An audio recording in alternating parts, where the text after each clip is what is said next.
We don't have very many people here. Oh, there's Joel.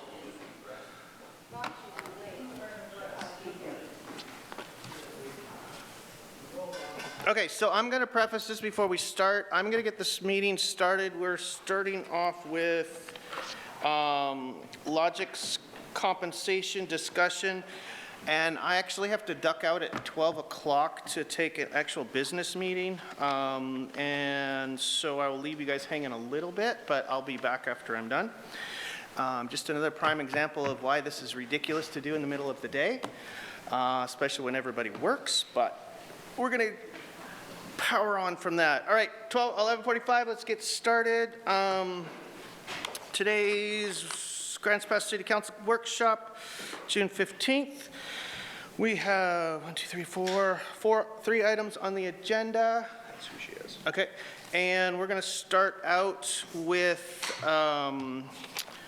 first item on today's workshop agenda is Logic compensation discussion, and we have, is it Lori Messer? Yes. All right, Lori, and you are a representative from Logic Compensation Group? Correct. Awesome. So are you going to start out with a presentation with us? Yeah, I do have a slide deck to share. Okay, perfect. Well, I'm going to hand it over to you and let you get going. Okay, great. Let me just get this set so it's showing in slideshow. And then I will go ahead and share my screen here. Okay, trying to move things around a little bit. All right, and let me share.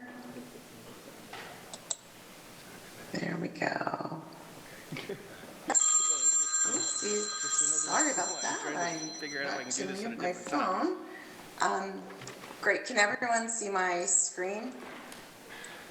Yes, we can. Okay, fantastic. Good morning, Mayor and Council. Thank you for having me at this workshop this morning. My name is Lori Messer, and I am the Managing Director of Logic Compensation Group. We're thrilled to have been selected to do the city's 2026 non-bargaining compensation survey. Today I'm going to go ahead and walk you through a little bit about who we are, what the study covers, how we'll do the work, and most importantly, what we'll be bringing back to council to act on. So here's our agenda, basically who we are, our experience in the Pacific Northwest, again, what we're going to cover, how we'll do the work, what we'll report back, as well as timeline, investment, and next steps, leaving plenty of time to leave room for your questions. So that being said, a little bit about who Logic Compensation Group is. We're a 100% woman-owned firm, and we work exclusively in the public sector. We do cities, counties, special districts.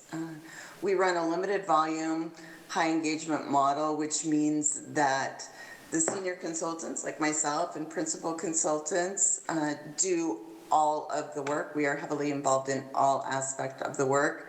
We don't hand it off to junior level staff. That matters for you because the recommendations that we bring need to hold up through the budget cycle, need to be reliable, need to be valid, need to be done by experienced professionals who have done this work for several years. So a little bit by the numbers. Our team has completed more than 250 classification and compensation studies, and we bring over 125 years of combined public sector experience. It's not a side practice for us. Government compensation is all we do. And again, you will be working with senior consultants throughout the study.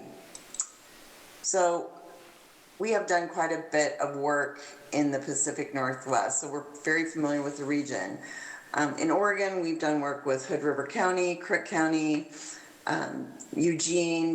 We have some other experience from when we were with a prior firm, Eugene, Springfield, McMinnville, etc.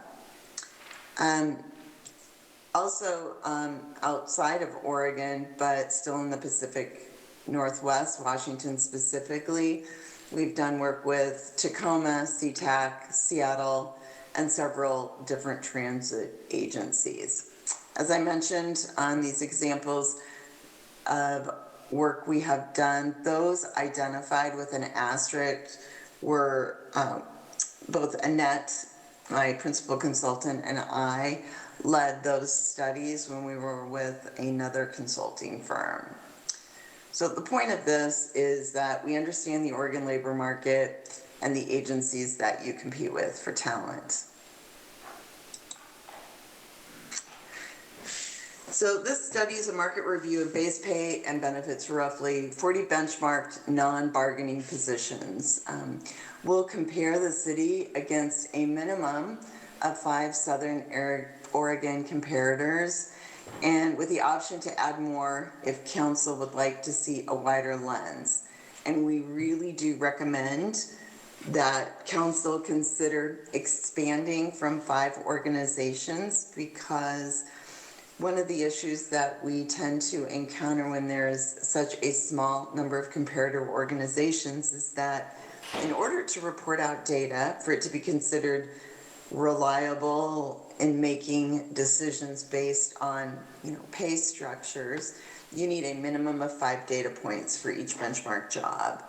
And if there are only 5 comparators, sometimes that becomes a little challenging to get enough data to ensure that the recommendations that we make to you are valid. So we just wanted to bring that forth. The goal overall is a very practical one. You want to see clear findings, cost implementation options, and a pay structure that the city can not only maintain but also sustain moving forward. So this study will run in 4 phases, and some of them, they kind of overlap a little bit. But in phase 1, study initiation, we align the cities with the city staff on your goals, the scope, and schedule. In phase 2, that is where we do the custom survey, collect data from the comparators, analyze where the city stands in relation to the market. Phase 3 is our report and recommendations. This is where we will detail, here's what we did, here's what we found, here's what we recommend, and here are some options for implementation that hopefully can align with whatever the city's cost restraints are. Phase 4 is really an aside. It's not a primary for the first 3 phases. This is just ongoing support that we provide to the city. They're complimentary quarterly check-ins for a year after the study closes. And it doesn't have to be quarterly. If the city has questions, we are here for the first year to assist with any questions regarding the study and our recommendations. This is, how you're going to see the results, and we've broken this out into how we would present the results to you. The first is ranked market results. So for each benchmark job, we do a market data sheet, and against the comparators, we list them in rank order from the highest paying organization to the lowest paying organization, and we let you know where the city falls amongst the comparators when it comes to pay. We also we look at range minimums and maximums for every comparator organization, shown alongside and compared to the city's range minimums and maximums. Then we provide a competitiveness summary, and that shows how far above or below the city is from an aggregate perspective, and looking at all of these jobs from a holistic perspective. How does the city, how does their pay system align with the market? Are you leading? Are you lagging? And what potential opportunities are there to get you to where you want to be in the market? globally. As for cost implementation strategies, we do provide up to 3 options for the council to weigh on. We'll present this data the way the council asked to see it. We are very flexible, and we want to make sure that we're meeting your needs. We're not cookie cutter, so we develop our deliverables in a manner that works for you as a council and as a city. So what does, this is an example of what a ranked output would receive. I've redacted it. This is a client who happens to be in Washington. But as you can see, this is on the left, this is a market data sheet. We do this for every benchmark job.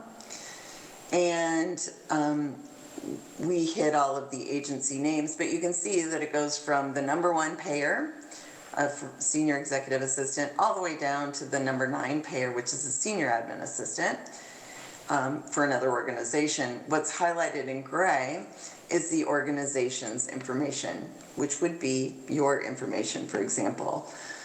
So we tell you what the titles are, the FLSA, the number of incumbents, average time in position.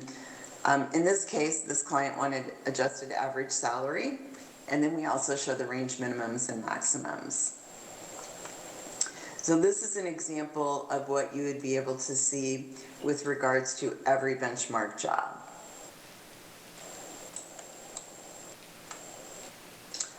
A few words on how comparators are chosen. For most public sector organizations, we select like public sector employers in the city's labor market. Cities and agencies that are of similar size, budget, services. So the comparisons are more apples to apples and defensible. One key standard, as I mentioned before, is that each benchmark job needs at least 5 solid matches to be statistically valid and reliable. It's a standard compensation practice. Anything below 5 matches is considered unreliable. So this is where, once again, we'd like the council to consider adding comparators, additional comparators other than the 5, to strengthen the data and fill in the gaps.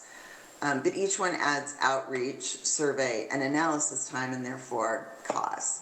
And it's typically about $1,000 for each additional organization. So today there's 5 organizations. If we were to add an additional 5 comparators, that would add about $5,000 to the cost. But in the grand scheme of things, we want to make sure that we end up with data that will help us to recommend a pay structure that will keep you competitive in the market. That being said, also with regards to selecting comparators, I'm aware that the city does have bargaining units. And in a lot of work we do in the Pacific Northwest, I really urge organizations to have some alignment between the comparator organizations used by those represented groups into the non-rep comparison pool. The reason for that is when there is a disconnect there, what we often see is that there's misalignment of pay. You could be having non-rep data come back at a higher rate than their supervisor in the non-rep group, as an example. And so we want to mitigate that as much as possible because we want to alleviate any pay compression that perceived or real or what have you. So we want to try and mitigate that. All right. So speaking of compression happens when the pay gap between levels, whether it be amongst jobs that are in the same role or between supervisory roles and their subordinates. This tends to hurt morale, makes people reluctant to move into higher level roles because it's more responsibility with just not a significant differential in pay. And it also creates retention and equity risks. So we do recommend that as part of this study that we're looking at compression across both the bargaining and non-bargaining groups. The groups sit side by side, so fixing one in isolation can create a new inequity issue in another area. Reviewing them together keeps the pay structure overall fair and defensible. So we are recommending for council to weigh, to weigh in on that, looking at compression, not recommending to change any bargaining agreement, but to look at them collectively from a pay perspective. The project timeline. This is a high-level timeline. There's a lot of milestones and key activities within each of them, but the core study is going to run for about 4 months, roughly June through October, and study initiation is occurring right now. We're in the process of that. The survey and the market analysis will be running from late June into September, with report and recommendations coming in the fall. And again, that ongoing support at the very bottom, October 26th, ongoing for 1 year, following the end of our work in the study. So once, as we are working through the initiation, we will hone in with more specific dates regarding the timeline, but this is meant to give you a high-level overview of what you can expect and when. So let's talk about the fees for this. We broke down the fees by phase. It was a not-to-exceed fixed fee of $27,500. The study initiation is $2,500, the market survey and analysis $20,000, and the final report and recommendation $5,000. Now, the only caveat here with the fees is if the scope of work happens to change, for example, additional comparator organizations, additional analyses outside of our scope of work, that does have an impact on the fees. And before proceeding with any work, should an additional item come up that the city would like, we would thoroughly discuss what the cost impact would be before moving forward on that, so there's no surprises. We do bill monthly, and we also offer optional site visits. We didn't have any site visits in our work plan, but should any on-sites be requested, they're usually $1,500, not to exceed $1,500 per day. That covers consultant time and travel and expenses. Any additional meetings that we have that weren't on our initial timeline but fall within the scope of the study and the work that we're doing, and if those meetings are done virtually, there are no extra charges for that, providing it falls within the original scope of work. If it's anything outside of that, that would be charged at just an hourly rate for the consultant you would be meeting with for prep time, presentation time, and any additional work following that. We just always want to be real clear up front about that so there's no surprises. So next steps are pretty straightforward. The agreement's been executed, and we are getting ready to hold the phase 1 kickoff with city staff to confirm the goals and schedule. We'll be gathering a variety of documents from the city, including like job descriptions, pay structures, and then we will work on confirming benchmark jobs and comparator organizations.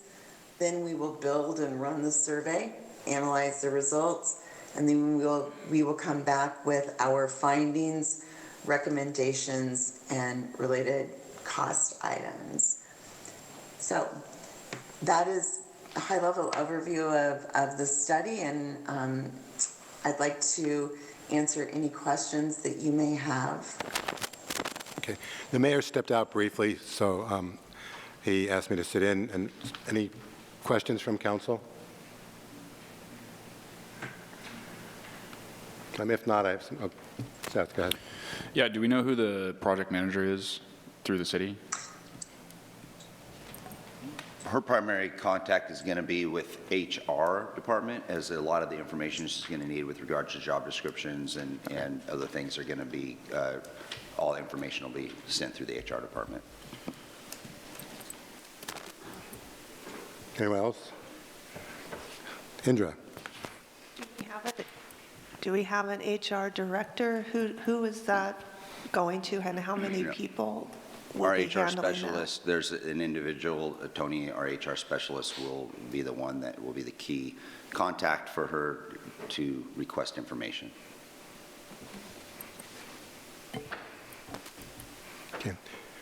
Okay, I have a few questions. So following up on those last two, Lori, do you think, so we have, in Grants Pass, we have no one in the non-bargaining group is without significant conflict of interest on this project. Do you view that as a problem, having them be the study manager and the contact person with you, especially when we're talking about confirming goals and things of that nature? You know, typically in all of the other Pacific Northwest, we typically do our primary contact is with HR for gathering information, clarifying information. Usually, you know, we tend to work with, like, once we get the data and the recommendations and it's time for like decisioning and things like that, we would typically work with the city manager prior to coming to council. But for the day-to-day things, we do typically work with HR, who tends, in most organizations, non-represented.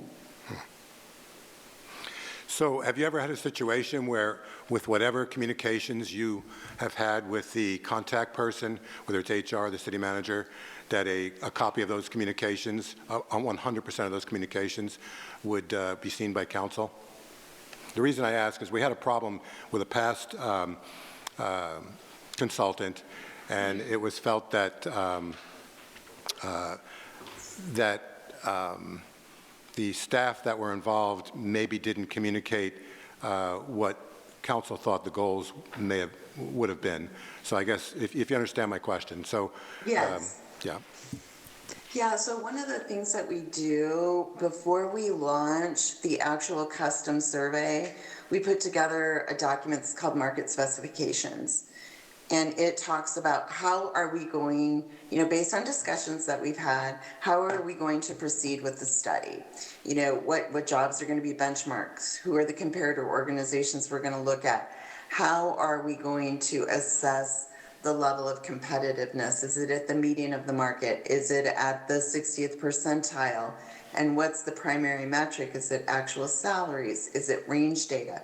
So we lay all of that out and we provide it to the city, and how the city, you know, moves that through for agreement, you know, that would obviously be up to the city, but we do provide that information to the city. Because before we start the survey, before we send it out, before we start doing all of this, we want to make sure, and whoever that decision maker is at the city, that, you know, we're all on the same page. There's no surprises at the end. It also helps so the study goes smoothly, so we don't get to the very end and present and go, wait a second, this isn't what we wanted to see. So how that would, who the decision makers would be with regards to that within the city is, you know, would be a decision of the city. Right. How they would want to do that. I hear what you're saying. That's an internal decision for city council and staff to make, and you are basically going to do your job, and it's up to us to figure out how we're going to communicate within our organization.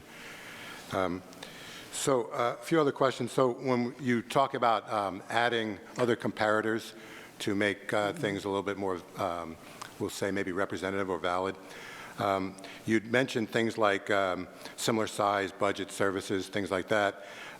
Would you also be considering things like median income or unemployment rates in whatever cities you would use as comparators to make it a true apples to apples? So this is very interesting because we're doing a refresh for Pacific Northwest organization. And the last time they did the study, the budget office was, and it's a larger city, the budget office was heavily involved, and they were very, they felt that those were the right metrics that needed to be utilized, household income, all of those things, to drive who the comparators are. That is not a typical criteria when looking at comparator organizations. Typical criteria are, organizations within your proximity, and I know it's very limited where you are, the number of organizational population, what is the population served? Who do you lose people to? Who do you get people from? Those are like the similar service type stuff. Those are the most common criteria that's used in determining who should we compare against. Now, in looking at, the area, there's a very limited number that meet those criteria within, very close radius to Grants Pass. We do look at, or would recommend, possibly expanding, widening the net a little bit more. But one of the things that we want to do is we want to make sure that we're comparing apples to apples from a pay perspective. And to do that, we would, if we have to go out to get more data, we almost always apply geographic differentials to the salary data that we receive to normalize those rates of pay to the cost of labor in Grants Pass. It's kind of a long-winded answer, but does that answer your question? It might have, but I'm not 100% sure exactly what you said. I guess in a certain sense, when I say median income, that means something to me. Maybe what you said kind of almost gets us to median income, but maybe not. As you could see, certainly from the public's perspective in Grants Pass, we could have cities of similar size, budget, and services where the median income is, double what it is here. And so, from the public and possibly council's perspective, that may not have been a really great comparator. Part of choosing from Southern Oregon, it kind of does give us similar median incomes and things of that nature. But, rather than choosing cities that, again, maybe the median income is double what we are, I don't know if that's necessarily representative or the best possible comparator for us, if you understand what I mean. Right, well, so in a lot of areas where we can certainly collect that and share it, and then determine, we can look at it. I think my recommendation would be to not necessarily rely really strictly on that figure, because I believe that the cost of labor will help to offset that. I know in a lot of high-income communities, most people who work for that city don't live within that city. They have to drive into those cities. Okay, thank you. Yeah. Yeah, I have several more questions, but Eric, you have a question? Thank you for the presentation. I'm looking at slide 12, and it looks like the project timeline, 9 months. Is there a chance, actually, let me rephrase. Is this a bare minimum that you need, or is there a chance that it can be shortened, or is it going to be a minimum of 9 months, or can it be less? Actually, that the core of the study really will wrap up in October. And this gray at the very bottom, the ongoing support, that is us helping the city, HR, making sure that everything is going okay. So that's really that gray bar at the very bottom. So if we really starting June, July, August, September, October, it's really, about 4.5 months for the study. Gotcha. Thank you. Thank you. Yeah. Kathleen? So I know that with our last consultant, we were compared to cities more in the north from Southern Oregon, and that just didn't seem very comparative at all with what salaries and tax base of those cities are. So I was wondering, is there cities east of us that would be more comparable, more in size, and that we could take as comparative cities? Possibly. As a matter of fact, I've been working on kind of identifying what some additional cities might be, so I could bring forth that and make some recommendations for consideration. So I will be looking at that. Okay. I just haven't completed that, but some of the things I'm going to include in it have to do with population. I can include tax base, I can include median income, but I kind of see those as an aside. Obviously, your tax base has a lot to do with what you can afford to do today, and not only today, but to sustain throughout the future, so. Okay. Yeah, thank you. Lori, I have another question. So on page 9, I'm trying to understand when you talk about benchmark to median plus 5%. So who agreed that market median plus 5% is the competitive target for Grants Pass? No, this is not a Grants Pass. This is an example from another client. So This is a different client. I'm just Okay. showing you an example of what our output would look like. And their philosophy, they happen to be in Washington, their philosophy is they were trying to determine they wanted to be a market leader. So they wanted us to look at the median plus 5%, the median plus 7.5%, and the median plus 10%. Excuse me. So that was just based on how they wanted to position themselves in the market. Right. Okay. So that's what the adjusted average salary on that is. That's plus the 5% because they asked you. They wanted to be, because they had already told you they wanted to be a market leader. Right. In the that's summary what the data at the adjusted bottom. Okay. Yeah. And yeah. is that on the row where it says adjusted average salary? When you say adjusted in what way? Is that for the 5%? So on those, no, not in the top part of the 9 organizational data. Adjusted here is they're going to implement in January 1. Okay, so we aged the data to January 1, and we applied geographic differentials to the pay rates to normalize the rates of pay to the location where this organization was located. Okay. So those are the adjusted rates. The reason, and this will be one thing that, as we're putting together the market specifications, the reason we recommend adjusting to when you want to implement based on, statistics from the Bureau of Labor Statistics and World at Work and what have you is, if you say, for example, we're going to collect this data today, we're going to implement it in January, and most organizations in your area, if they're all adjusting in January, if you don't age that data to the time you're implementing, by the time you implement, you are no longer at the median because everybody else has moved. Now you're below the median of the market. Yeah, thank you.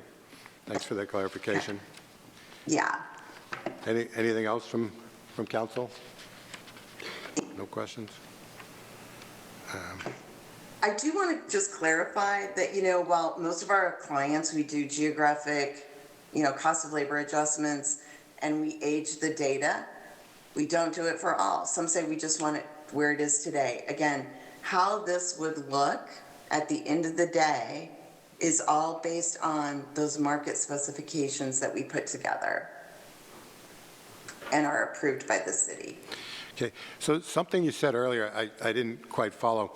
When you talked about, you know, my understanding is that the main issue that, or one of the big issues that Grants Pass has, when we're talking about compression, we're talking basically about the point where the bargaining groups bump up against the non-bargaining group. That seems to be our issue with regards to succession planning and things of that nature.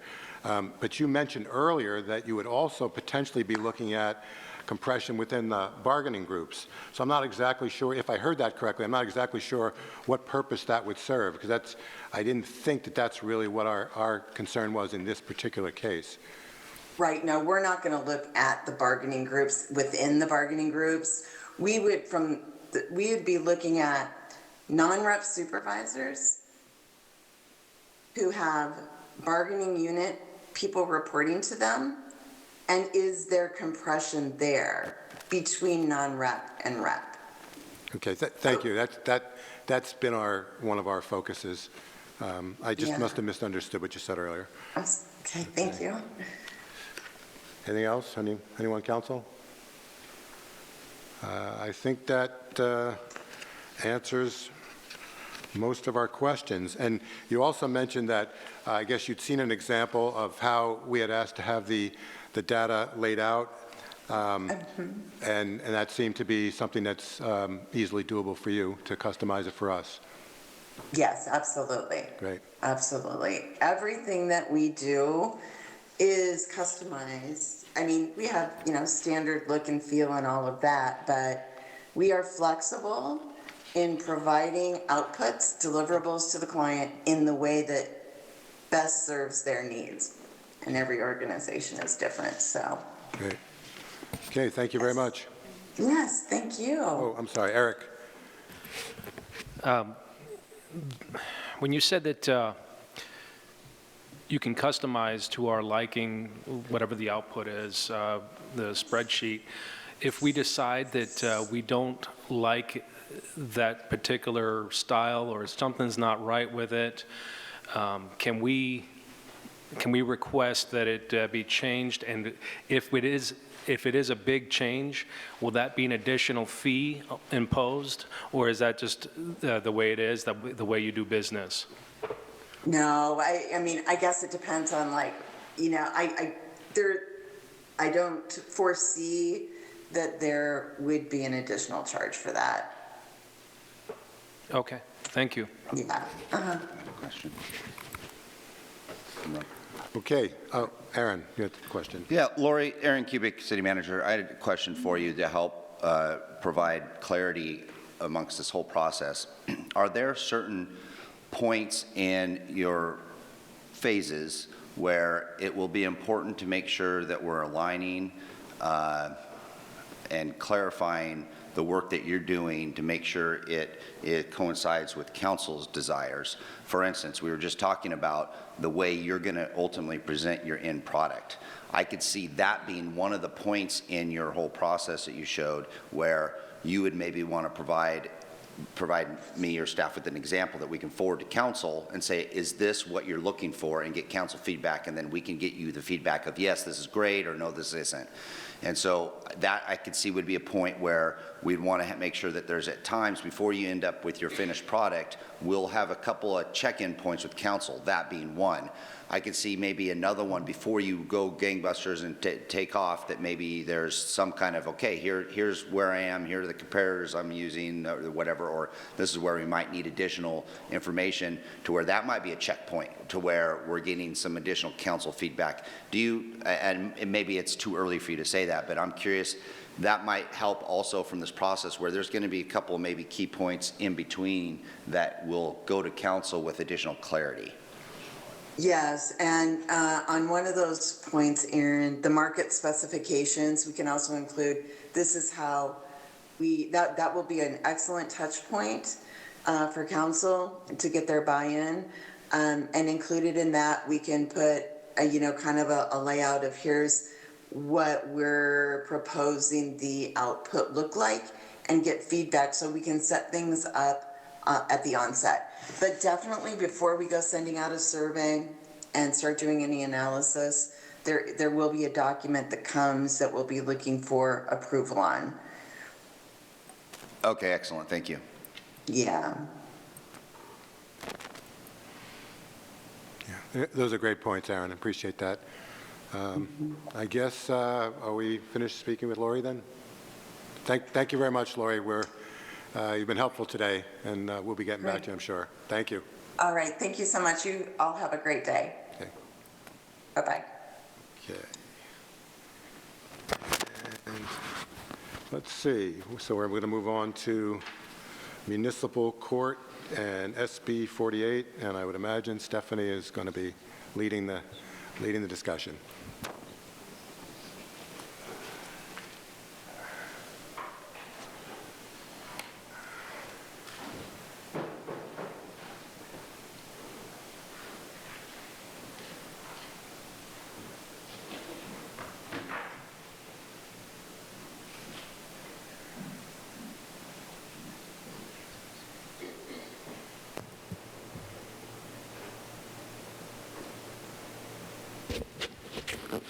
All right. Good afternoon, Mayor or Council, I guess. The Mayor's not in here again yet. Good afternoon, Mayor, too. We're just getting started on the municipal court implementation feasibility. So as you're aware, the written feasibility study was provided to you for your review in advance of this workshop. I'm going to be focusing on the recommendation and the options. I'm not going to be going through that feasibility study item by item. I'm just simply focusing on what would need to be discussed moving forward. Implementation of a municipal court, as recommended, would support council's goals of public safety by modifying the municipal compliance protocols to better address emerging issues, as well as by providing a balanced and accessible criminal justice system that supports accountability, fairness, and community well-being. It would also support the goal of fiscal stability by starting at a level of service that supports long-term sustainability of a municipal court. So just a brief overview. Some of the benefits of municipal court would include faster processing of city cases, a greater responsiveness to community needs, increased operational flexibility, and the ability to tailor court practices to local priorities. We wouldn't be bound by the constraints of the circuit court, which is a state organization. We would have more ability to change on the fly as we needed to. Spacebar, there we go. Municipal courts have jurisdiction over traffic violation and violations of city code that occurred within its jurisdictions. We can also elect to handle misdemeanors, and that would include even extending it to DUIs if we so chose. A violation is an offense for which jail time is not an option, and that's something that's going to weigh heavily, I think, in your discussion and any decision-making in this process. Misdemeanors can have a sentence that includes jail time, but they also come with more constitutional rights and procedural requirements. The only exception to the misdemeanor rule is that there are certain drug offenses that involve minors that are by statute excluded from the jurisdiction of a municipal court. One of the things that I did find in the study that was done is that DUIs are often excluded from municipal court jurisdiction. DUIs often require a lot of additional hearings, contested hearings, and specialized legal knowledge to be able to handle appropriately. So there are a handful of jurisdictions that do those in municipal court. Most of those tend to go through circuit court. I also did not see any municipal courts indicate that they handle person crimes, so things like assaults. Most of them stick to the non-person, non-DUI cases, the trespasses, the retail thefts, things like that. Cities can also have certain functions handled in municipal court, like the exclusion appeals. Currently, as we know from our discussion 2 weeks ago on with the ordinance amendments, that we have a hearings officer that currently does our exclusion hearings. we could transfer that responsibility to municipal court for handling. So appeals from administrative decisions or designated hearings officers under city code could be handled by municipal court as well. Some of the data regarding municipal courts, there are only 4 Oregon cities with a population over 20,000 that do not have their own municipal court. Portland is prohibited by statute from having a municipal court. It's the only one that's excluded that way. Redmond is the seat of the Deschutes County Justice Court, so it's included in county justice courts. Grants Pass does not have that option because it's the county seat, so the county seat's not allowed to do that. The only other 2 are Grants Pass and Gresham. I'm not 100% sure about why Gresham does not have a circuit court, but I also know that the Multnomah County Circuit Court essentially developed a violations bureau to handle all of the Portland ones, and so Gresham benefits from that. Another data point is that more than 90% of cities with a population over 5,000 have either their own municipal court, which is the vast majority, or are part of a county justice court.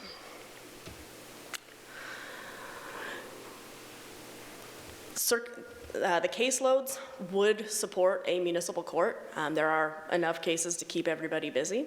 I pulled circuit court data and district attorney data, and it looks like the city of Grants Pass has about 5,200 violations and traffic offenses going through circuit court per year. According to the DA's office, they handled about 375 property misdemeanors per year and approximately 120 DUIs per year. And Grants Pass police data also shows that there were, I believe, 525 misdemeanor cases declined in 2025. Many of those were declined by the DA for lack of prosecutorial resources. It is anticipated that the number of violations cited is going to increase. Council authorized the additional 6 officers that will be coming on board. So anytime you add more law enforcement, you add more enforcement citations, as well as the chief has indicated that they will reinstate the traffic unit and staff that with 2 officers. So we will see an increase in traffic offenses as well. Even if misdemeanors are not included in the initial court implementation, there is a sufficient caseload for a municipal court, and that 5,200 violations in traffic per year is far more than many municipal courts reported processing every year. As far as venue and schedule, we would not need any additional facility space to have a municipal court. Many courts are actually held in the council chambers, which is what our expected process would be. We also, from here, would have the ability to have a conference room if misdemeanors are included for jury deliberations, and we would have the ability to provide space for defense attorneys to meet with clients. Just based on the schedules that other courts are seeing, we'd probably anticipate a violations-only court to be held 1 to 2 days per week. We could consider offering some alternatives. There are certain jurisdictions that do community court where it's not actually held in their normal spot, but they actually go out to the community. For instance, Medford has a community court where they go to a nonprofit and have court there because it's more accessible to some of the individuals who received citations. Some of the other jurisdictions reported evening court sections, which have the benefit of allowing the part-time judge to also have a full-time job, but it also enables those appearing in court to have jobs and not have to take time off. It also reduces the amount of overtime paid to law enforcement officers if trials and contested hearings are held in the evenings, because then it's within their scheduled hours and not outside of their scheduled hours. One thing to keep in mind regarding the 1 to 2 days, I know it sounds like a lot, 5,200 cases with only 1 to 2 days a week, but most resolved violation cases occur outside of the court system, either through online or counter payments. Another big chunk fail to appear and receive judgment by default, and so that often results in the fines being sent to collections, but those cases they never see the judge. If misdemeanors are included, we'd probably have to have some additional court sessions beyond the 1 to 2 days per week. My initial review of the data says that about 40% of cases pay online or at the counter, and about 56 are resolved by default due to failures to appear. So only about 5% of cases probably actually appear before a judge for violations.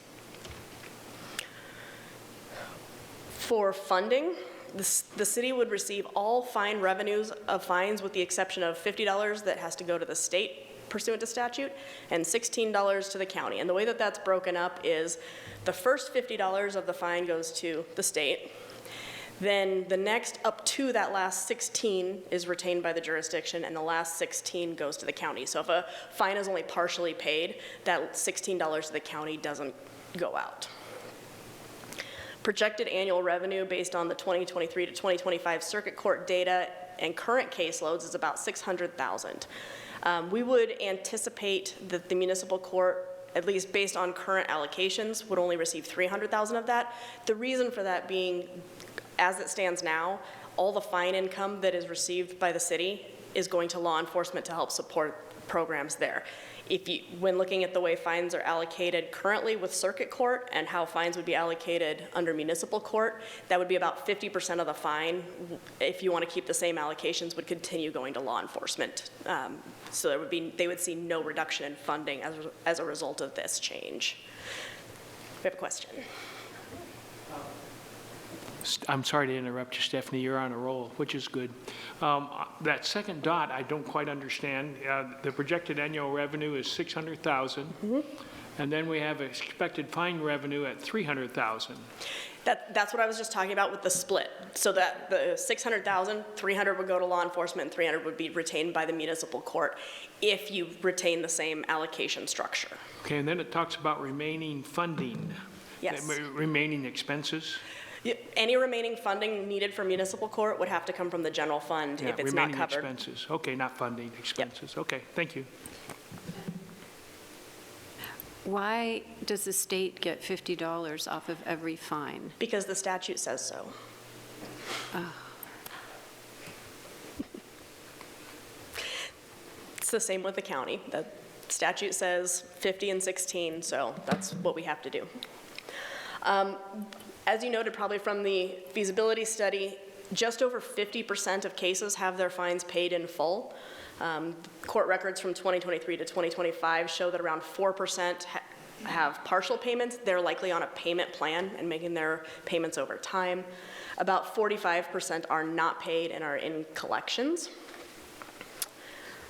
We do anticipate that fine revenue would increase. So this is the average based on those 3 years.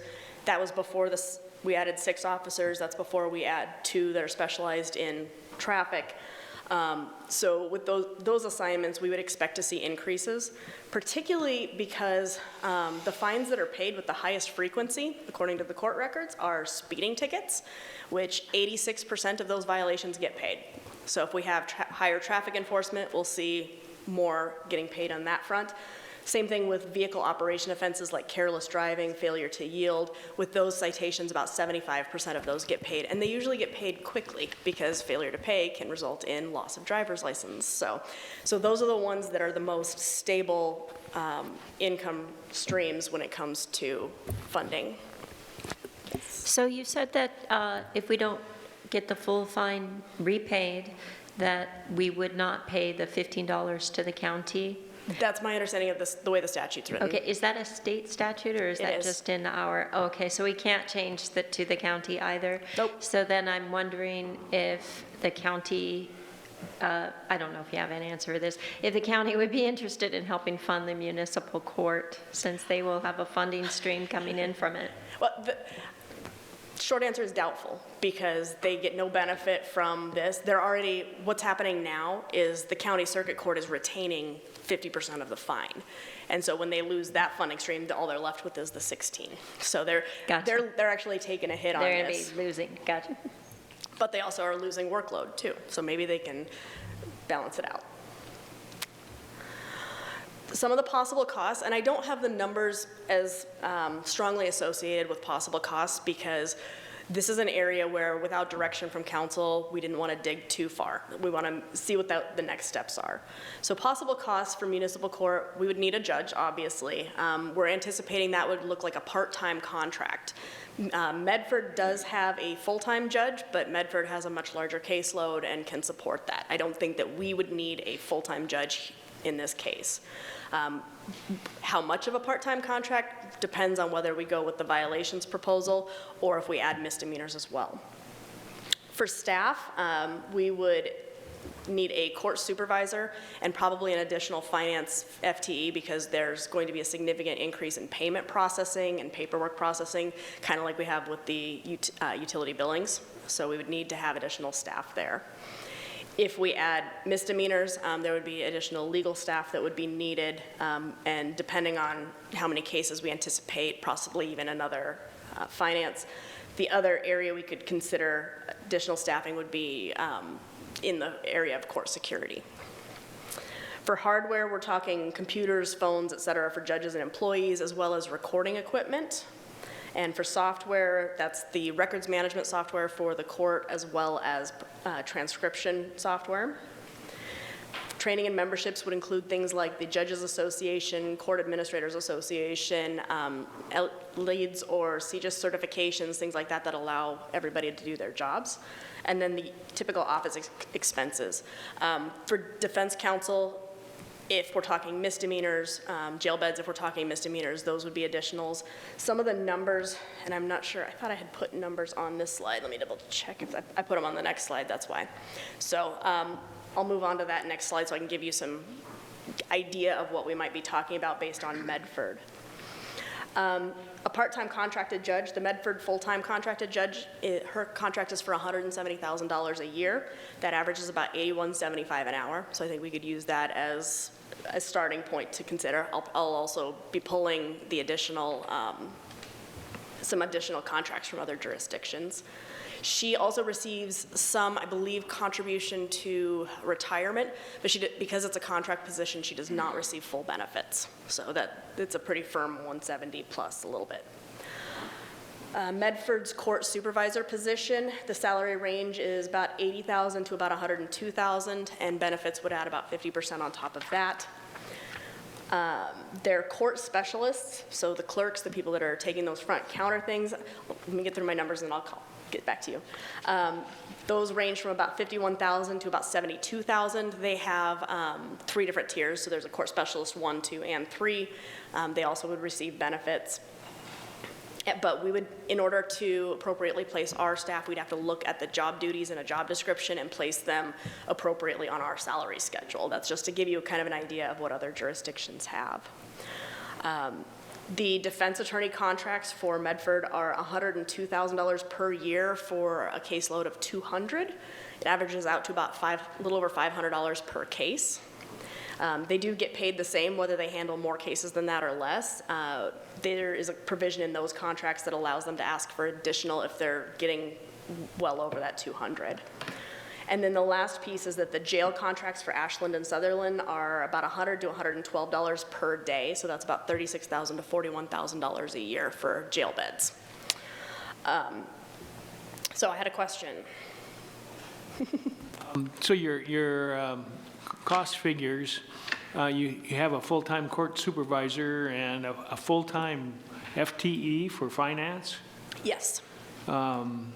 Okay, but then you have a part-time judge, so that cost is only, what, half-time for the judge? Probably. I was thinking about probably 0.6 if they're going to be spending Okay. up to 2 days in court or 2 chunks of court time. So, and that's included, so you didn't assume a full-time judge in your costs, but you No. did assume a full-time finance person and a full-time The court full-time finance supervisor. is based on finance's assessment of what would be needed and their understanding of how things operate in other jurisdictions.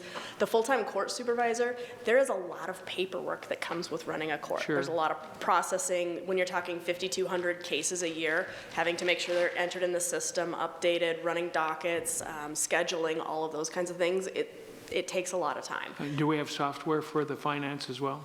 The software hope would so. be part of the municipal court program and/or the software that finance is currently using to take And payments. the software should limit the amount of labor, hopefully. Some, Yeah, there's still labor involved. well, I understand. So I got more questions. Eric? So obviously going off of what we were talking about with the personnel. Is there a chance that we can lighten the load a little bit with internships, other things like that? I mean, is that a possibility, or do they offer, is that? Nobody else does that, and it's not recommended because the data that you're dealing with, the criminal justice data, a lot of it is protected and/or CJIS, and so you're having to talk about high levels of certification and confidentiality. I mean, even on the lower level to help out the full-time staff that will be there? I mean, We could look into it if that became an issue, but none of the other jurisdictions use interns. Thank you. So Stephanie's almost done with her full presentation, so unless you have a specific question in regards to what she's talking about, if you could maybe hold for a few minutes, let her finish up. Do you have a specific question, Victoria? What was the sum total of all the fees of what it's going to cost us? You read it there. Did you have No, it I'm not together? telling you what it's going to cost you. I was giving you examples of what Medford does. Oh. There's a reason they're not on the slide. It's because I don't want you relying on them. We would have to assess what the job duties are and where they would fit into our current salary structure, what the comparable Do positions are. you just have a ballpark of what those were, so we have just some idea So of what we're looking if at? we did point, I have to do math. Well, Hold on. we're looking at having a revenue of about $300,000. Right. And so we anticipate that the cost for what we're looking at with 2 FTE part-time judge is going to be a little over $300,000. As we mentioned in the presentation, we do believe Right, it's it going to said some will require come some from general fund That was subsidization. kind of Yep. what my question was going to, how much from the general fund? That's We don't step two. We don't Yeah. have that number yet, but once we get direction from you on, from a policy perspective, what level of service you want to have provided, that's when we're going to dig in further on the true cost. But the caveat that we have is whether you choose just violations or violations and misdemeanors, we do anticipate general fund subsidization will be required. Thank you. And that is going to be Thanks. the phase two of this. Today, we're talking about, is it feasible, and do you want to take the next step? What I would bring back to you next is a detailed proposal as well as a budget of what that would look like. So I think there was one more question that said it was about what we were currently talking about. One more question in regards to what she's talking, okay, go ahead, Kathleen. Okay, so when we first started talking about the municipal court, I believe you and another person, I won't mention who they are, but we're brainstorming that we don't actually need a judge. We can use a different type of service. Well, I don't remember exactly what that was, but the other person that was brainstorming with you was pretty confident we could get, because there are so few judges that are available, that we could use a different type of. So a judge would just need to be a licensed attorney that would act as a judge for purposes of this. The other piece of it is we would establish what's called a violations bureau, and that would allow counter payments and things like that from the clerks at the counter to be able to take those payments and enter the convictions. So that would take some of the load off of a judge, but you do actually have to have a judge, even if it's just minimum. But it can be an attorney and not a already practicing judge. Perfect, okay. If you want to finish up, and then we'll probably dive into. I think do you you have a one more. specific question? Oh, sorry, Rob, I didn't Okay. see you. You're too close to me. Okay. So you talk about, I don't know if you did so much here, but in your report, you talked about how there's, if we go to misdemeanors, there's a considerable extra expense due to defense lawyers and all that kind of stuff. So does the amount that is likely to be required from the general fund, is that going to be less or more if we also did misdemeanors in addition to violations? It would be more. Okay, so it'd be we would need a bigger subsidy Correct. from our general fund. Thank you. Yes. So the recommendation, going back to finish up here, the recommendation is to pursue implementation of a municipal court as a court of record to handle violations, traffic, and certain civil matters, and house the staffing under the finance department. The initial startup for that would be the part-time contracted judge, a full-time court supervisor, and an FTE for finance, hardware, software, training, and memberships. Once established, and once that funding stream starts coming in from the fines, to then assess expansion to include misdemeanor cases, which would likely add the additional staff FTE, the defense attorney contracts, the jail bed contracts, as well as an increased judge contract. Outside of that, if council wishes to change some of those parameters, these are some options for you. You can, so the recommendation for violations only comes from a financial and operations analysis. You could choose to include non-person misdemeanor, possibly even DUI cases. The inclusion of the non-person misdemeanor cases would address some of the public nuisance type cases that are often highlighted as a problem for the community. These are the cases like trespass, retail theft. These are the offenders that Senate Bill 48 often keeps from being held in custody, the misdemeanors that are basically taken in and immediately let back out. They're the ones that the DA's office has been known to decline for lack of resources, so they're not being prosecuted. This is the category of offenses that a violation of an exclusion zone would fall in, and why we're discussing municipal court before we get to exclusion zones. A municipal court that handles non-person misdemeanors would better address the community impact of those cases, but as we've talked about, there would be significant cost associated and it would be more complex to start up. So we need to know what direction council wants to take with a court before we can craft options relating to exclusion zones. If we have a municipal court that does violations, there's going to be a limited number of those exclusion zone options, as well as limits to the council's expectations. We don't, at this point, recommend person misdemeanors or DUIs at this point. DUIs may be an option down the road, but even if you choose to do some misdemeanors, I would not recommend starting with DUIs. And including the misdemeanors, as we talked about, would require funding for defense attorneys, a prosecutor, and jail beds. Additional parameters we could include in the next phase of this, if you decide to go forward, are red light and speed cameras and evaluating what the hardware costs and the staffing needs regarding those would be. We could look into additional options regarding court security and what that might entail. We could look at whether staff should be housed under a different or a standalone department, and we could look at the options and costs associated with a full-time judge. So moving forward, if you so direct, we will come back with a detailed municipal court implementation proposal and budget for a future workshop. We will obtain the information about case management software, as well as information about recording and transcription technology. We'll develop draft contracts for the judge if we're talking about violations, for defense attorneys and jail beds if we're including misdemeanors. We will develop and revise job descriptions for needed staff, draft an amendment to Municipal Code 2.16. That's the one that currently says that all of our municipal court matters are going to be handled through circuit court. So we would put together an ordinance amendment to make it tailored to what we're looking at doing instead. Whoops. And we would start a process of the municipal code review to update for municipal code needs.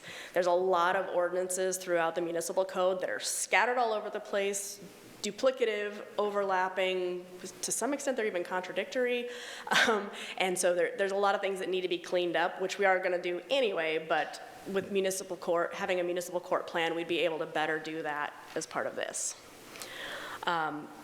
If necessary, we can come back with a baseline budget as well as kind of a la carte options and costs and pieces on top of that, but it would be better to provide more direction today if possible.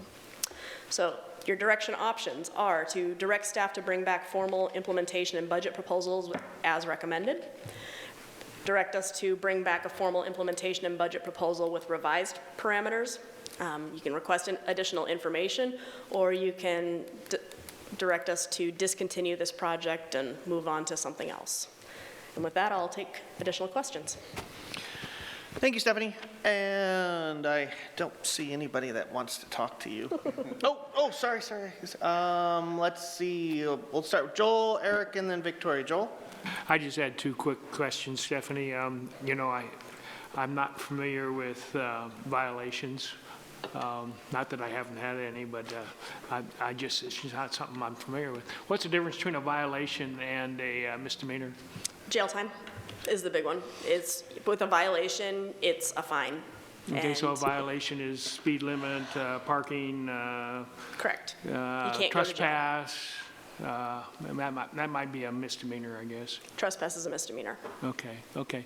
So then the other question I have, and I don't expect you to answer this, 5,200 billings a year for 5,200 violations, assuming that they all result in a fine, but they don't. So I would guess, I don't know, 80% of them result in a fine of those 5,200? So of the 5,200 convictions that, in the court data, about half of those paid their fines. They're all assessed a fine. Half Right. paid their fines and half went to collections. Right, so, okay, so there's 52, out of the 5,200 violations, we don't get 5,200 fines because they're not all guilty.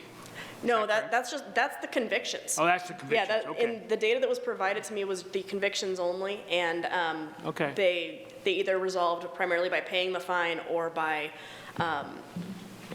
failing to appear and having it So that's defaulted. So that's 5,200 bills of collection, About correct? 2,600 went to collections, yep. 2,600, and then, so I was wondering, with the water bill, we probably do that more than that in a month for the bills of collection. And I was wondering, how many FTEs do we have in the water? Because they do a lot more than 2,600. I know most of the agencies use a collections agency. Sure. So they don't have the A staffing for collection collections. agency? Yep, Rather than a FTE. correct, for collections. That makes sense, okay. Well, we have our supervisor come up, and Kimberly will maybe provide some additional direction on that question. I don't know if that's on. Is that on? It's on. Okay. So we turn less than 1% of utility accounts to collection. In the city grants pass, the utility goes to the property, not the person. So annually, we turn over less than probably $9,000 to collections. It's very different with a municipal fine. We do have a collection agency that we work with, but for the most part, we don't turn over to collections for our utilities. If I understand you correctly, this would be a higher percentage of collections, which would result in a higher expense that a collection agency may be better equipped to handle than an FTE. So, no, you still have to have the FTE on this side. Turning over to collections in the state of Oregon is extremely complicated, and you have to do all your due diligence in trying to collect the money prior to turning it over to the agency. And then you have to prove to the agency and subsequently the person that you did everything that you had to attempt to collect that money before you turn them to collection. Sure. Yeah. I just question the use of a full-time person for 5,200 I collections. believe you can. Yeah, so if you're thinking about these 5,200 cases that happen, that those people are coming in, unless you're going to limit somebody's ability to come in and pay to a certain day of the week, you have to have somebody that's there and available to answer the phone, to do payment arrangements, because a lot of the muni courts will allow someone to do a payment arrangement. And so that person may be coming in and giving you $5 every week. And I'm taking that and you have to have someone who can access that information that is CJIS certified. So you're going to need a full-time person on the counter to take in those funds. And then to account for all of that money, download that from the software, import those into our GL. There's a significant amount of work that happens on the back end. It's not just the taking of money, it's all the other pieces that come with that in accountability. Thank you for your answer. All right, further questions? I got Eric. Thank you, Stephanie. I had a question in terms of the history of the municipal court. Specifically, you mentioned comparators to Medford, or I believe other cities of specifics, but do we have any trends of the old municipal court and essentially any learning points or any kind of reason of why the municipal court went away? Perhaps we can learn from that, I don't know, and help us go forward with trying to figure out best practices, et cetera. I don't know the history of Grants Pass, and maybe Aaron can provide more information there. What I did hear from several courts is that they Several did discontinue their municipal courts, even though they're technically still on paper as in existence. Primarily, that was due to lack of funding, but they also tended to be much smaller jurisdictions. For instance, Cave Junction discontinued their municipal court because they weren't even able, it wasn't worth the 10 cases every so often that their city recorder / others had to manage. So I know there's a couple that have had that issue. The bigger your caseload, the more likely it is to at least be somewhat self-sustaining. When you're that small, you still have to have the same number of staff potentially, but you don't have to have, you just don't have the income coming from the fines. So I don't know if Aaron has additional to add on the other side. Yeah, the past history for Grants Pass specifically, we don't have, but I can assure you that we have a very comprehensive report that provided our conclusions and recommendations to you. Stephanie has done a great job in researching all the municipal courts to get best practices and to try to figure out what's going to work best for our community from an implementation standpoint, not from a policy standpoint. That's what we're here asking you for is direction. From an implementation standpoint, we're saying the best thing for us to do implementation-wise is to start with violations only and see how that goes and then step up to misdemeanors. Now, that may not be the way council wants to go from a policy perspective. You may want to start with misdemeanors because that addresses more of the concerns that you have addressed to us and some of the concerns that you hear from the public. However, there is a larger implementation stage and cost associated with that. And so best practice from just a strictly how to implement, it's what Stephanie's recommending today. Start with violations, move to misdemeanors after we have violations under our belt. It's kind of like she's presenting something that's more bite-sized and doable and chewable, and we can build from there. But it's kind of like with all the research, I've had some personal conversations with Stephanie in regards to all the research that she's done, and it's kind of presenting a palatable start, something that we can actually chew on but can be built from there. So even if you do start small, you still can build and go forward, but this is kind of a starting point that's very doable and economic to what we want to get accomplished. Further questions? No, I appreciate it. I figured, we have a history of it.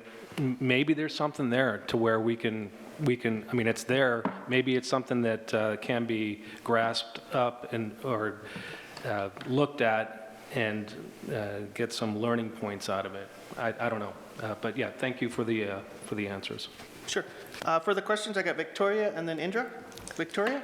So I was looking or trying to find the budget for the Medford Court, and I just wonder if that serves all of Jackson County or if it's just the city of Medford, because it looks like it's like $5 or $6 million or something. Two things on that. First is that's a biannual budget, so that's 2 years worth of operating expenses. So about $2.5 million a year. And second is from much bigger place too. Much bigger, and from my research and from talking with other jurisdictions as well, Medford is the gold standard.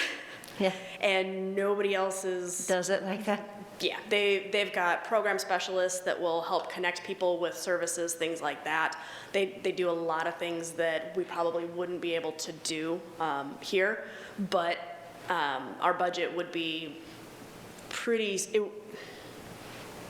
just trying to crunch numbers, it would not be what Medford's is, but it would be higher than our fine income. Gotcha. Thank you. Further questions? I got Indra. Yes, thanks, Stephanie. So you touched on the physical space of holding the court. The counter you were talking about with the full-time person, where would that be? Finance. Oh, okay. You could go in and pay your water bill and your speeding ticket. Perfect. Okay, on the misdemeanor cases, the 525 decline, I'm assuming those are mostly the low-level crimes that people are very concerned about. Is that the case? The trespasses, things like that, the chief might be able to weigh in a little bit more on those, but they're the ones that people get upset don't get prosecuted. Yeah, I don't have an additional update, but I think you're right, Counselor. These are the low-level cases that the District Attorney's Office decide that it doesn't meet their requirement to move forward on regarding their staffing levels. But it's It's typically all the nuisance stuff that frustrates community, disorderly conduct, trespass, things like that. And so, starting with just violations, how much more difficult would it be to add those misdemeanors in? It would add a little bit of complexity to the court, because with misdemeanors, you're usually talking about two or more court hearings. With violations, you're talking about one, maybe two. You're talking about needing to make accommodations for juries, because a misdemeanor is entitled to a jury trial. A violation is not, so we'd have to factor those complexities in. It's doable from that perspective, from procedural. Where you're going to see the biggest concern is probably with the budget, because you're going to have a lot more expenses. That's where you need to start talking about defense attorney costs. There will need to be an assistant city attorney. If we start going with misdemeanors, we will need to contract for jail beds. All of those costs will need to come with a misdemeanor level court.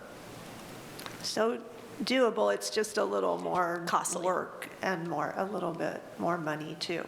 Okay, can you give the pros and cons of taking on DUI cases or not? Pros would be another additional revenue source. My understanding is that the fines for DUIs are pretty hefty, so that it's a little bit more income. The cons are they're very complicated. People challenge them on a regular basis. There's a lot of contested hearings that have to come. You're talking about a lot more staff resources. So from a prosecution perspective, the judge, there's going to be a lot more hearings on those cases. Law enforcement's going to have to testify more often in those cases, and that's where, and some of those would potentially then be on their off hours. So you're not only talking about testimony, but overtime being paid for testimony. So DUIs are, if you're going to take on misdemeanors, I don't suggest we go there. Yeah, it was not recommended that we take on DUIs. I mean, if we had a well-oiled machine or something like Medford's municipal court, and we're ready to expand and try to do something new, then that would be an opportunity. But that's like probably 5 years down the road that we would be considering that after we start up our own municipal court. And Medford does not do DUIs. Most do not. Thank you. Further questions? I got Kathleen and then Victoria. Kathleen? So you mentioned a little bit before about the exclusion zones and how they would be affected. Could you be more specific about that? So if you move forward with a violation level municipal court, and then proceed to implement an exclusion zone violations, what I've heard from you is that when people violate the exclusion zone, you want them to be arrested, which means that would have to be a misdemeanor level offense. Those would then go to the DA's office and circuit court for prosecution. Already the DA's office is declining. They won't be held hardly at all under Senate Bill 48 because of the rules around that. But then the DA's office is more likely to be one of those cases that would get rejected for lack of resources because of the way that they're already handling things like trespass and other things. They may prosecute some of them. I don't know the way that they make those decisions, but it's along the same lines as a number of the cases that are currently being declined. If you went with a misdemeanor level circuit court, or municipal court, then misdemeanors would be handled by the municipal court. And so they would be processed, they would be prosecuted, and we would be able to move forward on them. But whatever we decide here will then impact the discussion that we have about exclusion zones and how we want to handle those.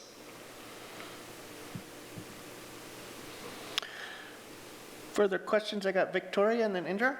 Do Victoria? you know if there are any municipal courts who do any cost sharing or job sharing or at all with the DA's office? Are there any that partner in any way to? No. Okay, I wonder if it would be interesting to think about how that would work with, resource sharing, even, I don't know, it seemed like it would help both the city and the DA here, but I was just curious about that. Two different things. So the municipal court is primarily Right, I focusing understand on they're different municipal things, code. but people who work at the DAs, maybe I don't know. It just seemed like it's an expansion of something that they'd like to do but can't do, so, I'm assuming they'd like to prosecute everything, but, okay, thank you. Further questions? I got Indra. Yes, along those lines, you mentioned Cape Junction did away with their municipal court. Can we prosecute for others like Cape Junction? Could we take their cases into our municipal court and help them out? Somewhat. What we could do is we could enter into an intergovernmental agreement with Cave Junction where our municipal court and our judge would handle their cases for them. They would still get the fine amounts, but we could have an agreement on how that was structured and potentially get a portion of that revenue for processing their cases. Once we got up and running, that was something I was going to look into further if council wished. Yeah, probably a great idea. Also, so back to the exclusion zones. So Chief mentioned that it would be beneficial at one of our past meetings. And so obviously if we're not arresting or they're not being prosecuted, but Chief, I guess I would like you to address that again. Is that because you feel it would be a deterrent just to have it on the books? And do you feel like there would be a reason to go forward with that quickly? Because as mentioned before, municipal court, this is going to take a while to take effect. Yeah, that's a great question, and I just want to get my words formed properly in my head, because I don't want to contradict anybody. From a boots-on-the-ground perspective, knowing what our community wants, giving our officers more tools on the tool belt and the toolbox to resolve problems, even for a couple of hours, we believe that an exclusion zone would be incredibly beneficial. I don't prosecute cases. That's not on my side of the house. Would I prefer them to prosecute more cases? Yes. But when it comes to law and order, we have certain roles and responsibilities, and I would like to see an exclusion zone available to our officers when they see Mr. or Mrs. Smith who violated multiple violations time and time again and or misdemeanors, and we can arrest them on the spot for trespassing. What happens in the court is up to the court and the DA, but that individual has then been removed and arrested. Will he or she come back again? Maybe. But depending on how you look at it, that individual might feel that accountability piece and might decide to change their mind, stay out of our area for 30 days, decide to be a good person and not commit crimes again in that particular area. So I do see a benefit from a boots-on-the-ground perspective. Yep. And just to be clear, municipal court does not, if you decide to go violations only on municipal court, it does not mean that we're going to recommend no exclusion zone. What it means is what it gets recommended as far as the exclusion zone might look a little different, and you would have to make sure that your expectations as far as what would come out of it were adjusted. So it's not a don't do it, because there are benefits. There's the immediate response, as well as there's the fact that sometimes people actually follow orders. They actually do what they're supposed to every once in a while. We should give them a chance to do that. So right now, Chief, because there's no exclusion zone, but you can't arrest them and you're just saying move along or stop what you're doing? Yes and no, it depends. There's a lot of opportunities within code, municipal code and Oregon revised statute that give our folks plenty of opportunities to solve the problem and take to jail, give a citation, and or provide a warning, gain compliance. The exclusion zone is just another opportunity to give our folks additional tools on the tool belt, like I said earlier. So my question to you, Stephanie, is there a reason why we can't move forward quickly with an exclusion zone? Is that There's already a workshop scheduled to talk about exclusion zones on the agenda. If you want it sooner, that's up to the mayor and council to place it on the agenda, but I believe it's already scheduled. When is that scheduled? I don't know off the top of my head. Yeah, and I would like it moved August up. 3rd. And if I could just If other throw- council members would agree, I would really like that moved up as quickly as possible. If I could also throw in, Counselor, because I think it's applicable, the municipal code ordinances that you all recently put forward are going to be a great benefit to our folks' boots on the ground as well. One reason why we don't have the exclusion zones before this municipal court is you have to have some place to actually deal with the exclusion zones. So this, me and Stephanie had conversations about this with Aaron, and putting the exclusion zones before the municipal court was kind of putting the cart before the horse. So, go ahead. Well, Chief is saying that it is another tool to have, and what happens after is up in the air. We don't need a municipal court to actually start doing it, is what I'm hearing. That's a misunderstanding of what, or that's not the way I understand it. The way I understand it is you can utilize this exclusion zone before your municipal court, but then it doesn't actually have any teeth. You can't prosecute people because you don't have a municipal court. There are some teeth, just not as many. So you can still go to jail, but you might get released immediately. Yep. You can still, there's a chance that they may get prosecuted, but there's also a chance that they might get rejected by the DA's office for lack of resources. So there's just fewer teeth available. Which is happening now, but there is more accountability on the spot, which I feel is important. Further questions? I got Joel and then Kathleen. Just real quick, Stephanie, I'm a little, I think I heard, correct me if I'm wrong. And an exclusion zone violation can be worded to either be a misdemeanor or the lighter offense. What's that called? Violation. A violation. Well, depending on how you word it.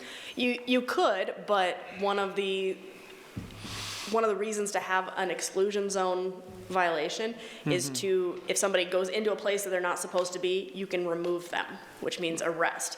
So Okay. you really want it to be a misdemeanor. You don't want it to be a Misdemeanor. violation. Otherwise, you're just going to write them citation after citation. And So what I was thinking here is if we go forth with a municipal court to start with, and I can understand why you would want to do that, and it doesn't include misdemeanors, then that would limit the exclusion order to a violation. it would not. You could still make them a misdemeanor. It's just whether or not they would be prosecuted and how they would be Okay. handled at the Okay, circuit I court level understand. and Okay. whether they would remain in custody past the initial arrest. Okay.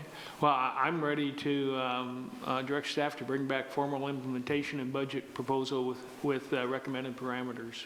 I don't want to cut short. We haven't gone into discussion yet. Yeah. Sorry. Further questions, Kathleen? Okay. Further questions? Victoria? Are there grants to help to implement municipal court? There may be, and that's one of the things that we can look into in the interim. I did a quick preliminary search, and I didn't see anything available at this point.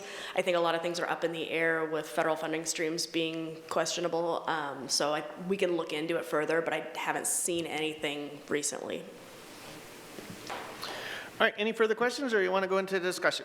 Eric, questions? Do we want to entertain bringing the exclusion zones ahead of schedule? Or, I mean, I'm willing to if it's going to help the police department, and any little bit counts. So if that's a discussion point for later, then that's fine, but I'm willing to move forward with exclusion zones. Any further questions in regards to the municipal court before we can go into discussion? Seeing none? Thank you, Stephanie.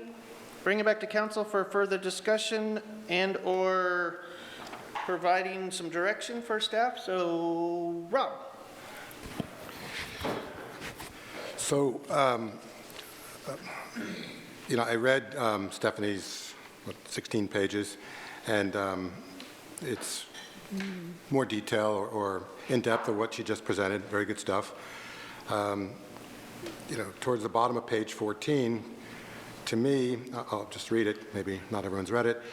However, until misdemeanors are addressed through municipal court, there will be no impact on public nuisance type conduct or the ability to get and keep offenders off the street. In other words, if we go, these are my words now, what I just read was what she wrote. If we go with violations only, basically, I view this as an exercise in expanding government, but not solving the problem that we've been wanting to solve, which is the catch and release problem. So, to me, again, just going with violations, I heard what the chief had to say today. I also know what Stephanie wrote on the page, and tend to believe, or I lean more towards what she wrote on the page, that it will have, she says, no impact. I think it will have minimal impact on public nuisance type conduct or the ability to get and keep repeat offenders off the street. So we will be adding to our payroll, we will be adding to expense, et cetera, but the biggest problem that we've all been looking for is how do we stop catch and release issue? And the way that that could potentially happen is if people are trespassed and things, violations through a sequence turn into misdemeanors. But if we're just going to do violations, I don't see it solving our, the biggest problem that we are trying to solve, which was the catch and release problem. You know, so if we, you know, are going to go with the municipal court and then we end up contracting for jail beds, et cetera, that's a different level, but that might actually solve the problem that we're trying to solve. But otherwise, I just don't know. Violations only, it expands our government and it costs us money, and I don't know that it solves our problem. Further discussion? Indra, then Victoria. Indra? Yes, I am, public safety remains our community's top priority, and I think we should do everything in our power to help with that and to help our law enforcement officers. I don't see a reason to start municipal court with just violations only because, as Councilor Pell said, it doesn't solve most of our problems, which are low-level crimes. With that said, we're still going to have the catch and release problem because that's a state problem as well. So we can only do the best that we can and put forth barriers and deterrents to crime. And so I would be for, I understand it's a little bit more money and work and effort, but I think it would be well worth it to start out with both violations and misdemeanors because 525, that's a lot to just not do anything to, and they get away with it, and there's no accountability. So even if they don't go to jail or go to jail and get out, at least there's something done, and there's some accountability. So I would be for starting that way. With the exclusion zone, same thing. It is a catch and release, but we've heard from Chief Hensman that it is another tool, and they can remove more of the persons doing nuisance problems on our streets and get them off, and that perhaps it would be a deterrent for some. And so I would be for today moving forward. I don't think I even need a workshop on it. I would be for implementing an exclusion zone direction today as well. Thank you. Further discussion? I got Victoria, Kathleen, and Rob. Victoria? Well, I think we need to know all the information about what the cost would be, what the, for each tiered level. Like you mentioned, Medford is the gold standard, but that's probably something that we couldn't do right now. I'm just assuming we can't afford to find a $6 million a year. So, and, but I still want to know what the cost would be and what the benefit would be, and also grants, how they could be used to help offset some of the fees for a municipal court. But I would like to know what all the levels are. It just seems like cost, from what I'm hearing from the presentation, that cost is the prohibitive, factor in doing more. And so, but I'd still like to know what is the baseline, what's the gold standard, what do those things cost, and what would the benefit to the city be? And because it sounds like it really would be just a really good idea to do. And just with regards to catch and release, I think the community would like people to be caught, even if they are released. So I think it's a deterrent. Like Stephanie said in her presentation, sometimes people decide to do the right thing after they've been caught. So it's unfortunate that the DA can't, prosecute all those cases, but they simply can't with the budget and the staff that they have.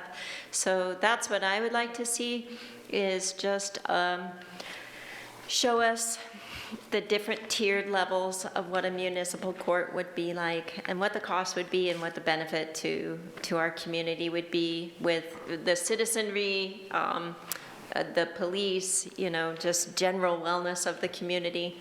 So that's what I would like to see. And I'm also for implementing exclusion zones as soon as possible. Further discussion? I got Kathleen and then Rob. Kathleen?